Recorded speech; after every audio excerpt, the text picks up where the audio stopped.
Right here at the Good Honeybee Yard, Monday, January 27th, 2020. It's 11 a.m. and the work has already started. Here, come closer, take a good look. What I did earlier this morning, because the bees were very quiet and cooperative. Yeah, man, so I was able to take out all these pieces of tin sheets and I cut up some of those old galvanized, and I make up my shed here, extend the shed. So right here is where I'm going to move those 5 colonies and put them here. So I'm preparing this area here now to do that piece of work. So I have all my necessary tools, my spirit level, and I have pieces of sponge, I have a knife, pliers, I have a hacksaw here, and I was able to get this thread off the tire. Yeah, take that thread off the tire, and I was able to cut my pieces. So see, these pieces were here, so I cut them off and then cut it down the middle. So I have 8 pieces here. I can now put it under the legs when I'm ready to do that, after I have it leveled and everything. So keep me company. I'll put you here, you could take a good look and see what I'm doing.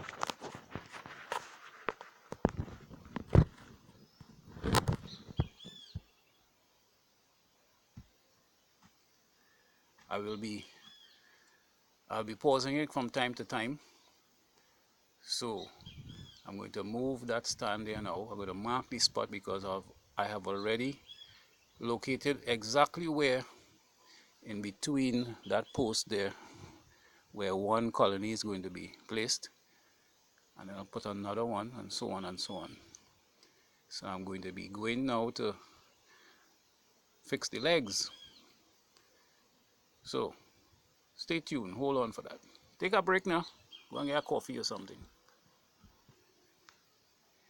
Okay, so basically what I did,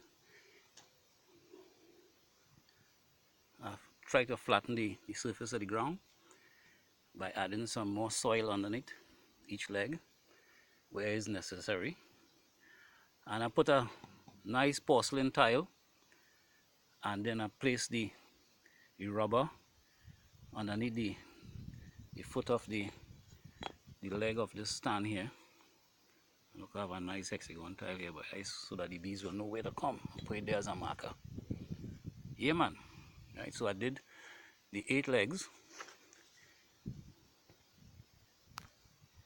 So now I'm going to use my spirit level, and let's see how accurate I am. Check out that now, man. You see where the bubble is? Exactly in the middle. And I just did this by eye level. Watch. You can't go wrong at all. Let's see this way now. Crossway. It needs lifting at the front a little, so it will be level. Yeah, it needs lifting a little. Yeah, man. The whole thing needs lifting a little in the front. No problem. We could fix that easy. Well, I am happy with that right there. Looking at it, you know, everything looking level. A piece of the iron down on that side is not straight. It kind of lift up. I think this stand is very good there. All I need to do now is to put in the sponge around the legs. It takes a little while, so hold again. Okay, so it's a simple thing. Take a piece of wire, and remember the sponge, we make a slit through it, and we put the wire like that, and we just give it a twist. Hold Hold on, doing it one hand is a problem. So just give the wire a twist and you're perfectly good there. You see at the bottom of the stand I had welded these pieces of angle iron here to make a flat surface. So when I put on the stand, it would not puncture through this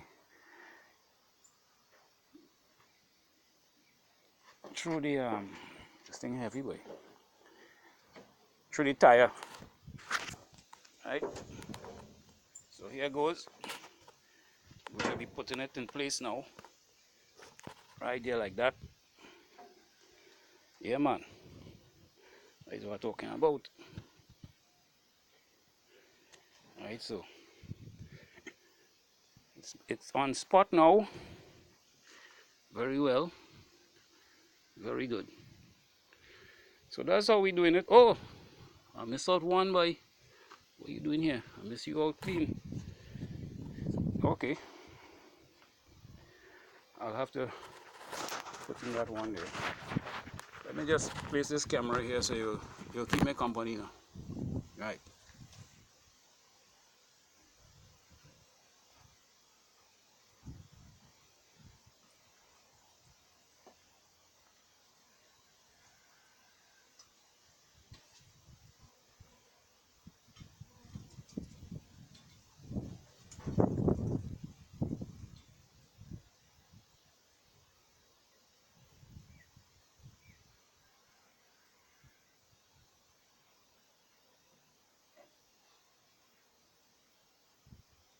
That is what I'm talking about. Right on spot.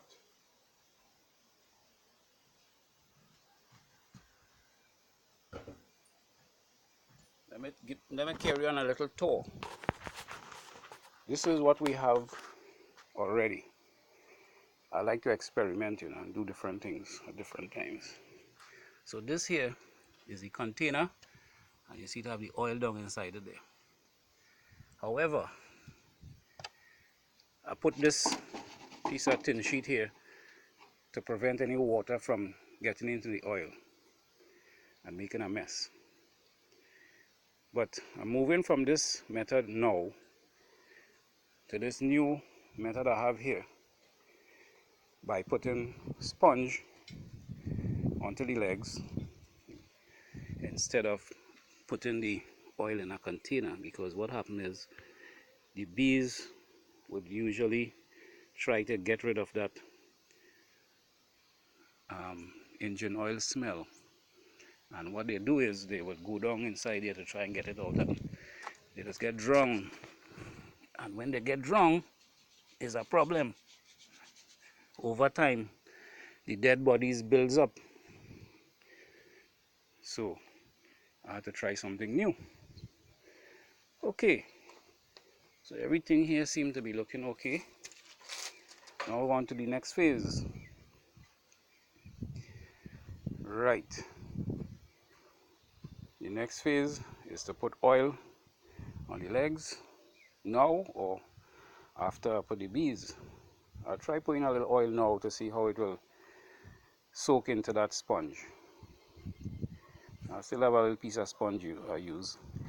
You could just cut this in half here, and then after you cut it in half here, you could cut it halfway down, and you slip that around the base of the legs there, and strap it with a whole piece of wire. No? Yeah, wire all about the place. You just take a piece of wire and you strap it down like that, so you're good to go. And you take your coconut broom from the coconut tree. You make these brooms from the coconut branch, and you sweep up everything, make it look nice, so that the bees wouldn't want to abscond. Bees like cleanliness, So that is the case of the missing link right here. So right here from the good honeybee yard, I'm just waiting for this evening when it get dark. I would come and move these colonies. Like I say, I'll move one at a time and capture the bees that come back to that colony there. foragers now, when they come back in, they're coming into a new house. See, they're coming in. It's about 12 o'clock, 12 noon, and they're coming in with a lot of pollen. By the way, I have something to show you here. Something I'm trying again. I will open this colony here and show it to you. Hold on for a minute. Okay, I'm back. Let's open this colony here and see what goodies we have down inside.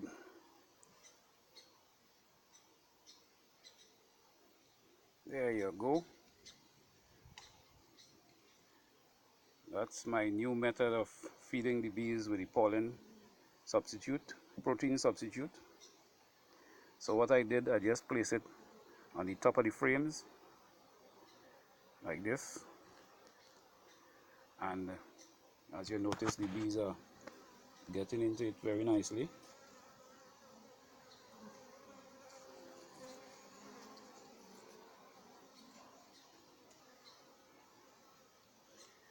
This is the colony that have just a, it have a laying queen, but it also have a queen cell.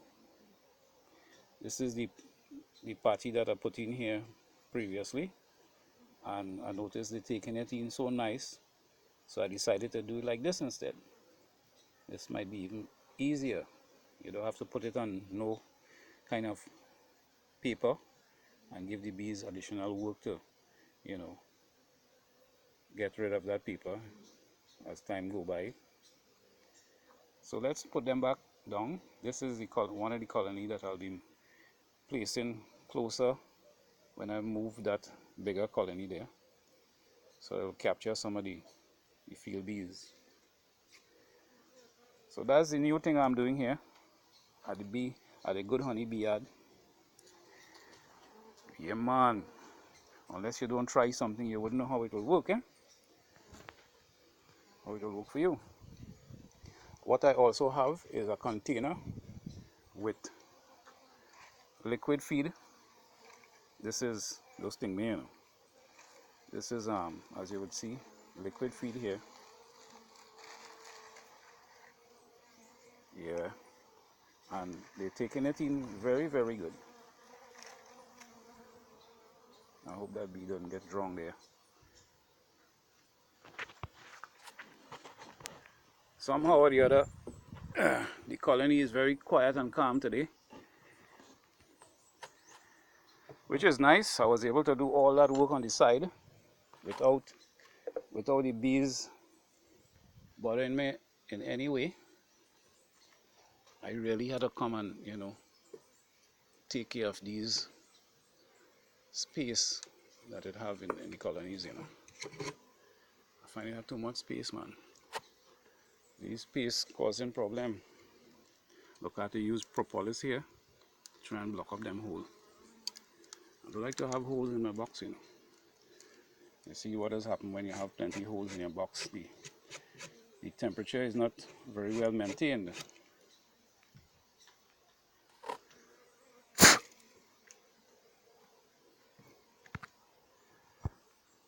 So when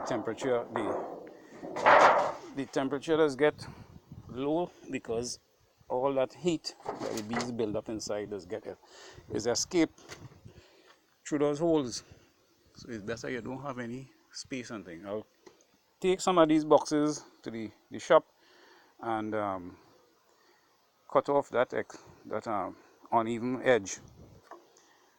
So I'll have the bees working in a better way here. Yeah man, so that's the little thing I wanted to show you. So back on to doing some other work on this side. I would now attempt to pour that oil, and let me see how that will work out. That one a little too heavy to maneuver. I have to find a container with a little less oil. Hold on. I'm putting you on pause, so hold on a little bit.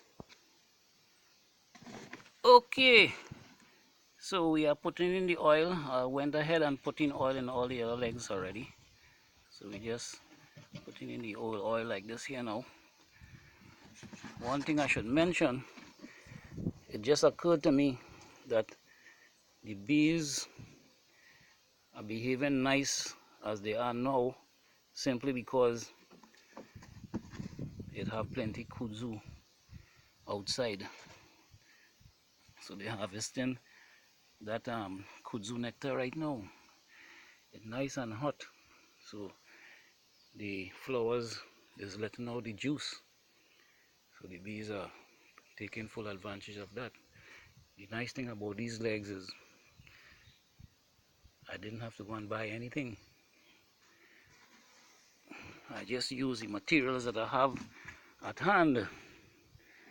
And if any leg needs adjusting, either up or down, I can take out a piece of the earth, or I can add tiles.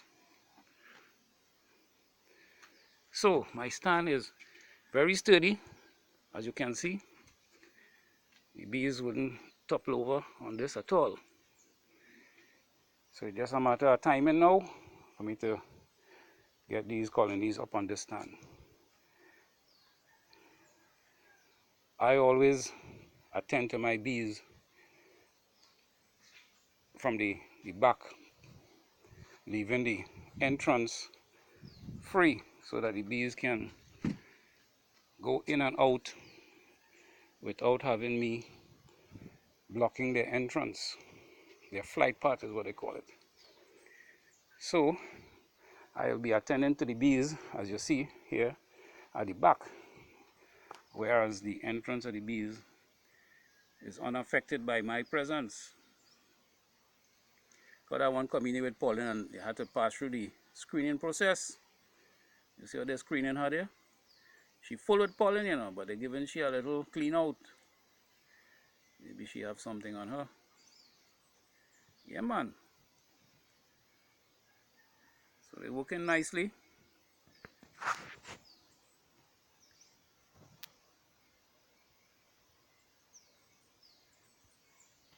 Okay, folks, here's the thing. It's time for lunch. So let me go and see if I could get some lunch now. This morning I went and dig up this piece of earth here because I want to plant corn. I have already put in fertilizer in the soil, so I don't want it to go to waste. So I'll plant corn here for the last time, and the bees will have this whole area here. This is about 20 feet for their flight path, but that is after the corn has bared. After the corn bear, you know, then I will cut down all the corn trees and give the bees the full access of this flight path. So the whole idea of making all of this new preparation is because over on this side here, I have two houses which recently went up. You could see one over there, and that big opening, and then I have another big opening here with that another house there. And I had figured that something like that would have happened, you know, but it come in a little more soon than I expected.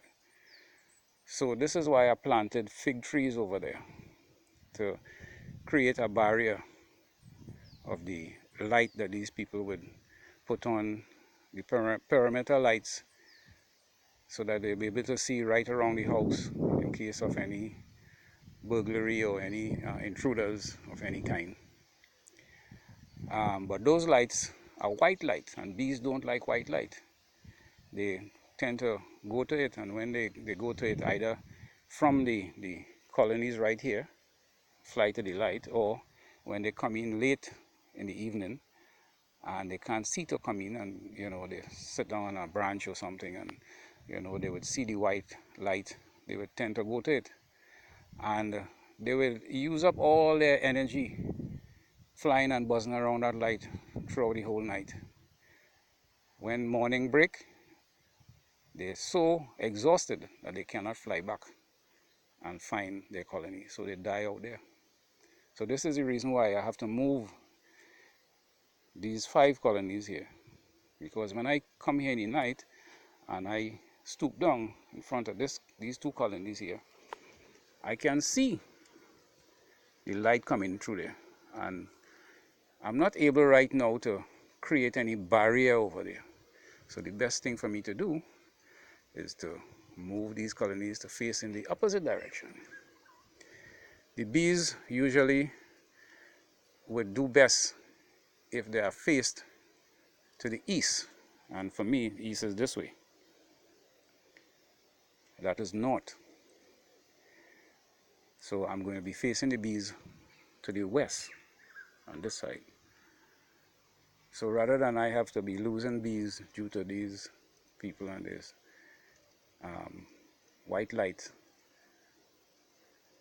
it's better that I move the bees to the other direction. My house is over there, and all the lights I have in my house that will attract the bees is yellow light. They don't see yellow light. They would see white light. I do have white light, but it not the white light is not placed in where it will attract the bees at all. So folks, it has been a PPP, plum pleasant pleasure, as well as a privilege, sharing these videos with you. Of course, as per usual, thumbs up will be nice, like and share, subscribe, and most of all, ring that bell icon. Make sure you have an email address as well. Otherwise, you may not be able to get all these good bees videos that I'm making on your behalf. I'm right here, mapping them bees, boy. I see they coming in. You see how these Africanized bees so ticklish and funny? Just imagine. Check out this. I am right here making these videos for you all, and the bees are right there. And not a bee coming at me. So once they're occupied, they don't have you to take on. You could do all kind of things within reason. Alright folks, enough of that. I'm going for lunch now. I'm tired. I do enough work for the day. So let me leave you with this view, this site. Thanks for watching. Catch you in the next one.